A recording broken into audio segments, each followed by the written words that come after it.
Historicky první ročník Miss Příbramska 2008 proběhl 22. listopadu v Kulturním domě v Příbrami. Ve finále se utkalo 12 půvabných finalistek, které byly vybrány na castingu v Dobříši a v Příbrami. Finalistky se utkaly v tradičních disciplínách, jako jsou módní přehlídka nebo rozhovor, a nechyběla i promenáda v plavkách.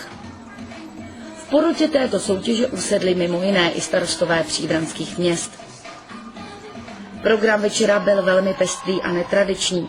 Nechyběla tady ohnivá show nebo vystoupení sportovního klubu Oxygen Příbram. Titul Miss Příbramska 2008 získala Martina Štolová. První vicemiss Příbramska se stala Anna Mrázová a druhá vicemiss Sylvie Šmuclerová se současně stala i Miss Sympatie v SMS hlasování.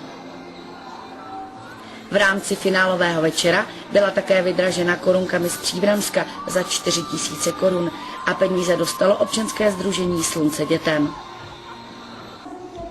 Závěrem se dá říci, že zájem o finále Miss Příbramska byl značný a i přes drobné peripetie se první ročník soutěže úspěšně zrealizoval. Martino, vy jste vyhrála první místo v Miss Příbramska. Jak se cítíte? Jo, krásně, vůbec jsem to nečekala, moc mě to potěšilo. Představte se divákům. Takže jmenuji se Martina Štolová, jsem z Příbramy, je mi 16 let a chodím na obchodní akademii do druháku. Myslíte si, že tato volba Miss Příbramska změní vaší kariéru?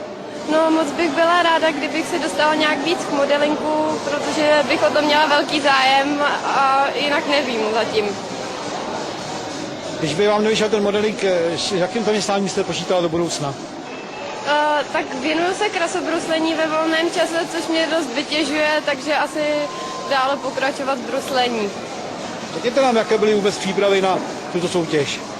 Měli jsme soustředění na Moninci, kde jsme byli od pátku do pondělí, tam jsme se učili choreografii, fúzi, všechny ty přípravy vlastně probíhaly tam.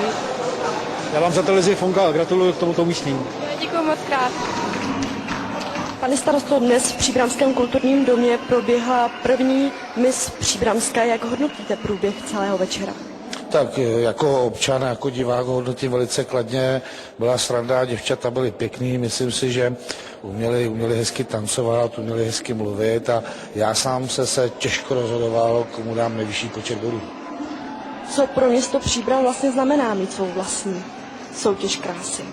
A tak já si myslím, že my už jsme tady měli Luci Váchou, Miss České republiky a měli jsme tady i Kateřinu Stočesovou, měli jsme tady Miss Aerobik a myslím si, že příbramáci nebo příbramačky, naše ženy, naše slečny jsou velice úspěšné a já si myslím, že to je pouze pokračování toho, co v Příbrami je dobré.